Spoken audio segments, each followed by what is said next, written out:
Independence Party leader and Fox News contributor Nigel Farage joins us this morning with more on Theresa May's speech and the unfolding terrorist attack there last night. Nigel, good to see you this morning. What did you think of the Prime Minister's speech? Well, they were stronger words than we've heard before. Usually after one of these attacks we just get hand-wringing and talk of solidarity. She did say enough is enough, but I would argue very strongly we should have reached that conclusion many years ago. And let's not forget, she was the Home Secretary. She was the person in charge of our Homeland Security for 6 years, starting in 2010. And when she says we've made significant progress over the last few years, I think that's wrong. I think what we need to do today is to recognise we have not stopped radicalisation taking place in our schools, our prisons and our mosques. And I don't think you can deal with the problem until first you come clean about what you've got wrong. Sure. And Nigel, there were a lot of factors that led to the Brexit that happened last year, one of which, though, was this idea that London didn't have control of its own borders, didn't have an understanding of its refugee situation and of demographics. Tell us about how the sort of borderless world that London lived in for so long, led by globalists, contributes to the ability for our enemy to infiltrate us and then attack us.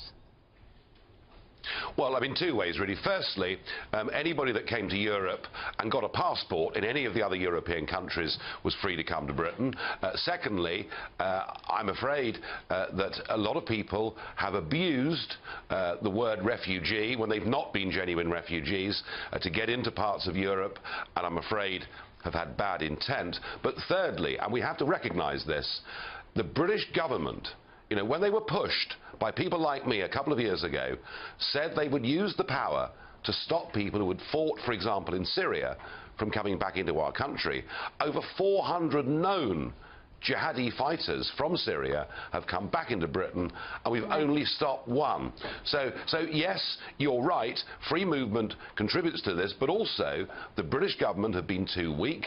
Frankly, we've been too politically correct. So I hope that Theresa May goes a lot further than she's gone this morning, recognises the mistakes of the past, and says that in future not one person who's fought in Syria will ever be let back into our country. I mean, Nigel, you have the pulse of the people. You were behind the Brexit movement before anyone really knew that that was actually going to happen. We've got these big elections in the UK this week. What is the mood, what is the sense where you are of the people in the UK about this threat of terror? They feel like where they are, they have a handle on it. We are, as a people, very slow to anger. We're remarkably tolerant of things. But I do think, I mean, you know, bear in mind, this is now the third terrorist incident that has happened in my country in the space of as many months. And the mood that I get now is we want some real action. We don't just want speeches given outside number 10 Downing Street. We want genuine action. And if there is not action, then the calls for internment will grow. We have over 3,000 people on a sort of known terrorist list, and we're watching and monitoring their activities, but a further 20,000 people, you know, who are persons of interest, namely they're linked in some way to extremist organisations. And you know, unless we see the government getting tough, you will see public calls for those 3,000 to be arrested. And I'm not sure that is the right approach, because the big danger with that is we might alienate decent, fair-minded Muslims in Britain. But whatever happens, we do need action. Would be strong.